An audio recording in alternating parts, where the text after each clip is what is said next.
God gave his prophet Isaiah a message to give to his people way, way back.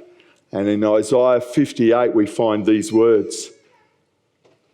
Tell my people what's wrong with their lives. Face my family Jacob with their sins. They're busy, busy, busy at worship.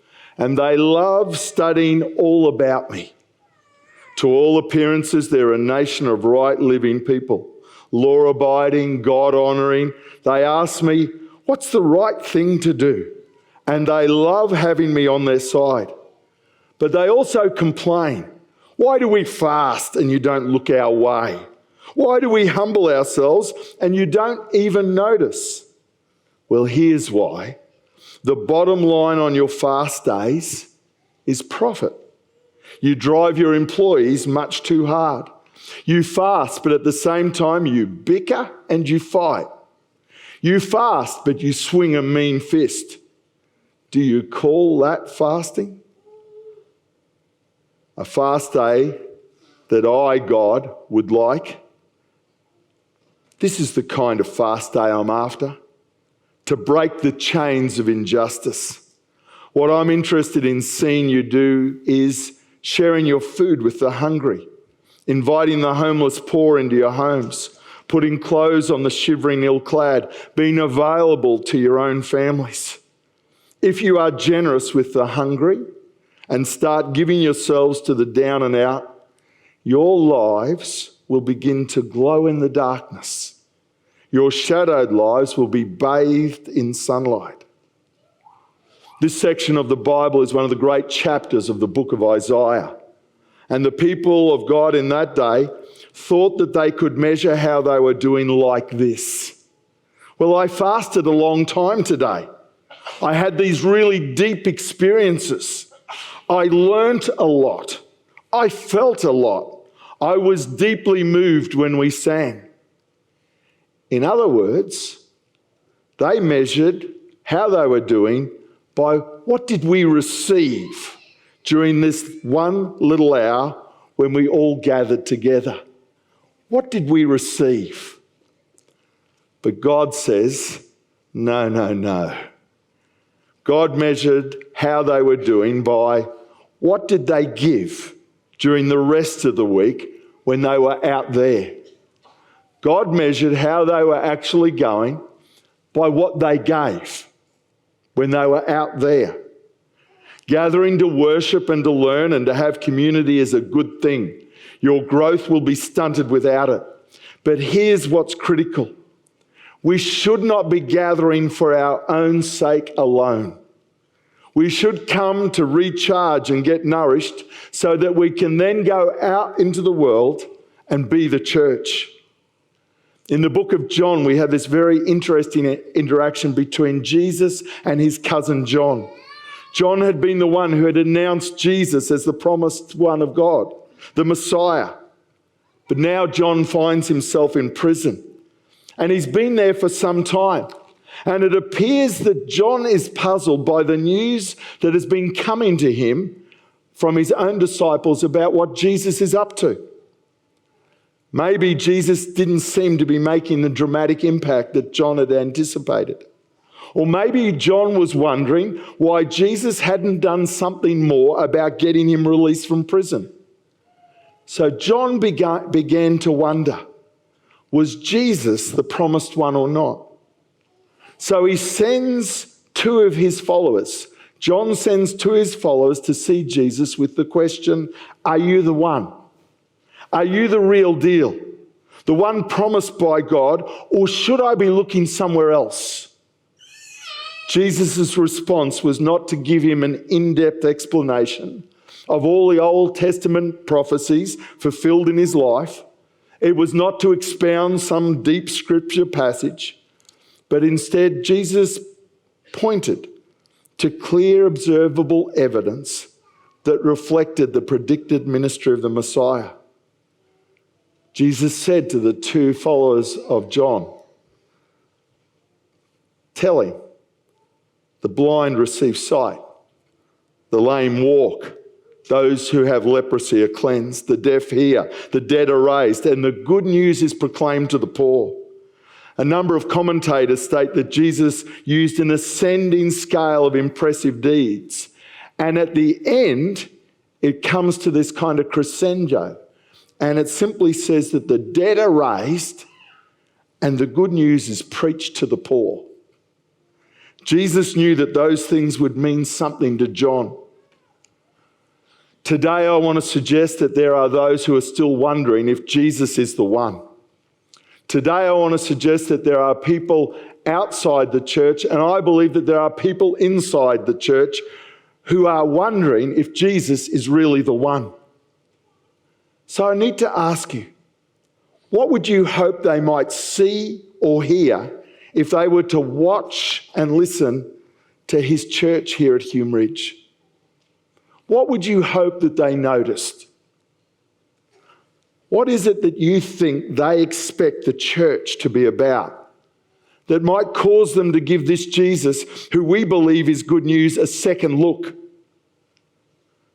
Well, I believe that what they're expecting, what they're hoping for from the church, is basically the same thing that God is expecting from his church. I think deep down many people know at some level that the church should be more than just a Sunday gathering. I believe that many inside the church and those who are even outside the church expect more from the church than just a good gathering on a Sunday. Many years ago in the nation of Israel, there was a moment of national crisis and there was great pain. And the question arose, what is God looking for? What does God expect of his people? And in the book of the prophet Micah, we read these words. With what shall I come before the Lord and bow down before the exalted God? Shall I come before him with burnt offerings, with calves a year old? Will the Lord be pleased with 1,000 rams, with 10,000 rivers of olive oil? Shall I offer my firstborn for my transgression, the fruit of my body for the sin of my soul? And then there is this classic statement. He has shown you, O mortal, what is good. And what does the Lord require of you? To act justly and to love mercy and to walk humbly with your God. He has shown you. This is what he expects. This will mean something to him, and I suspect the same things will mean something to those who watch on from outside the church. To act justly. Notice it doesn't say think and discuss. It talks about the need for us to act justly. Justice is an important word. It's an important Bible word. There's a theologian called Nicholas Wassentoff. He says that when it comes to humanity, justice means one should never treat persons or human beings as if they have less worth than they do. Tim Keller states that an important facet of biblical justice is universal equality. Biblical justice requires that every person be treated according to the same standards and with the same respect, regardless of class, race, religion, ethnicity, nationality, gender, or any other social category. In Leviticus chapter 19, we find these words, "You shall not be partial to the poor or defer to the great, but in righteousness shall you judge your neighbour." Deuteronomy 16 says, "You shall not show partiality, and you shall not accept a bribe, for a bribe blinds the eyes of the wise and subverts the cause of the righteous." Again, Keller says, the biblical idea of equality was unique and revolutionary in world history. Surrounding cultures around Israel and societies knew nothing of it. The idea that every human had equal dignity and worth was foreign to the Greeks and the Romans of that time. Aristotle famously said that some races and some nationalities deserved to be slaves. Tom Holland, a historian, writes that ancient cultures apart from Israel, completely lacked any sense that the poor or the weak might have the slightest intrinsic value. What the Greeks and the Romans and other ancient cultures lacked was the book of Genesis, which teaches that all human beings were equally created in the image of God. The Bible assumes it everywhere. Whoever oppresses the poor shows contempt for their maker, but for whoever is kind to the needy honours God. Rich and poor have this in common. The Lord is the maker of them all. Jesus himself received and treated all people with equal love and respect. This often shocked those who were the self-appointed gatekeepers for the religious of that day. Jesus' statements and behaviour at times meant that he got criticised and even condemned because he treated people with respect. He treated people as though they had worth. Samaritans were a particular group of that day that was seen by the Jews as racially inferior. Yet Jesus welcomed them, he healed them, and he even received worship from them. Jesus caused a riot when he declared that God loved Gentiles. Jesus reached out to lepers who were social outcasts. He touched them and defied the contemporary social prohibitions. He taught his disciples to not only be generous to the poor, but to welcome them into their homes and their families. Hospitality in that time was an act of friendship and partnership, and it was shocking for people to actually see the followers of Jesus treating the poor as equals in such a way. In the parable of the Good Samaritan, Jesus defined loving my neighbour as giving practical, financial, medical aid to someone of a different religion and race. Both doing justice and loving one's neighbour means treating people of all races and all religions and social classes as equal in dignity and worth. Another really important facet of biblical justice is advocacy for the poor. Psalm 41 says, "Blessed is the one who gives active consideration to the weak and the poor."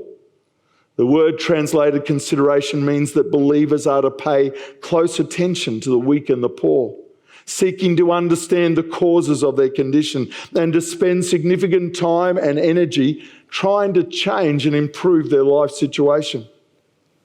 In Proverbs 29:7, we read these words, "The righteous care about justice for the poor, but the wicked have no such concern." Proverbs 31 says, "Speak up for those who cannot speak for themselves and defend their rights." The idea of advocacy is based on the assumption that the poor and the immigrant have equal rights as all of us. Deuteronomy 24 says, "Do not deprive the foreigner or the fatherless of justice, or take the cloak of the widow as a pledge. When you are harvesting in your field and you overlook a sheaf, do not go back and get it. Leave it for the foreigner, the fatherless, and the widow, so that the Lord your God may bless you in all the work of your hands." Justice is important to God. In the Old Testament, we have the writings of the prophets. And these prophets were given a heavy burden of looking at our world and seeing what God sees and knowing what God knows and even feeling what God feels, and it crushed them. They saw rich people trying to get richer, looking the other way while the poor died. They saw oppression and injustice, and they called it out as being offensive in the sight of a holy God. The events that horrified and appalled and broke and crushed the prophets are everyday occurrences in our world. Today there are many who would rather not know. There are plenty of people you just don't want to see. They don't want anyone to tell them about human misery or injustice. But the prophets noticed. That was their gift. That was their burden. Micah says that this is what's required of you. Act justly. Be an agent of justice. You may not be able to correct all of the injustices of the world, but you can do something.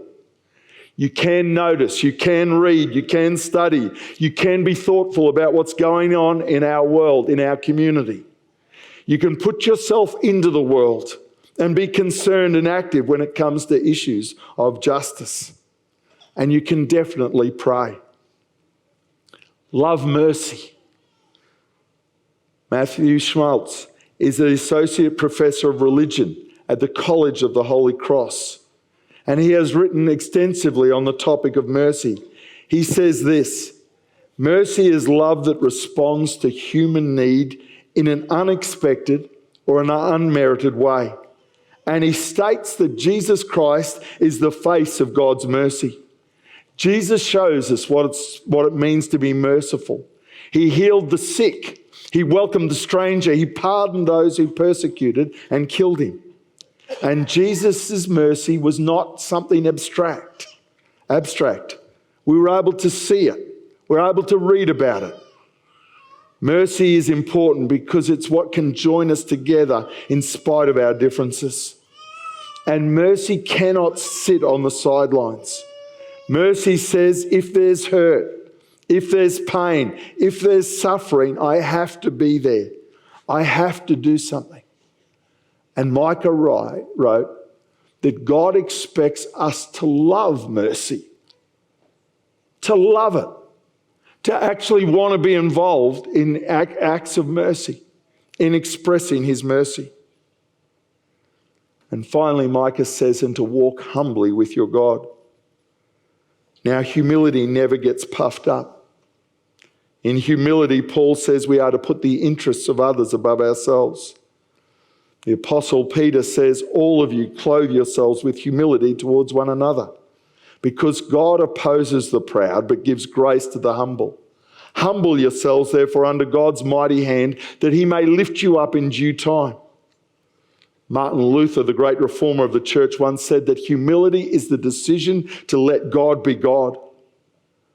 To walk humbly is to never believe that we have it all figured out. It's to never get to the point of thinking that we don't really need his help. To walk humbly is to accept that we can play a small but important part of what God is wanting to do in this community, in the places that he's placed us. But it needs to always be about him. It needs to always be about not by my might, not by our power, but by God's Spirit. To walk humbly with God is to be open and to be ready to let him teach us what is good. To be aware that we all still have so much to learn, and that God can use all sorts of means and people to teach us. To walk humbly is to acknowledge that there are other Christians and other churches who do things differently to us, but they are pleasing God. And they are being used by God to help his kingdom come. And we need to pray and cheer them on. To walk humbly means that we will take extra care not to condemn or criticise those who are made in God's image as if we are somehow more righteous. To walk humbly with God is to accept and show that he knows better by humbly choosing his way, doing things in obedience to him. To walk humbly is to be prepared to say sorry and mean it. I believe that if we as individual believers were to pick up these three statements, act justly, love mercy, walk humbly with God, and not treat them as suggestions, but to pick them up, to pray about them, to think about them, and then to live them out.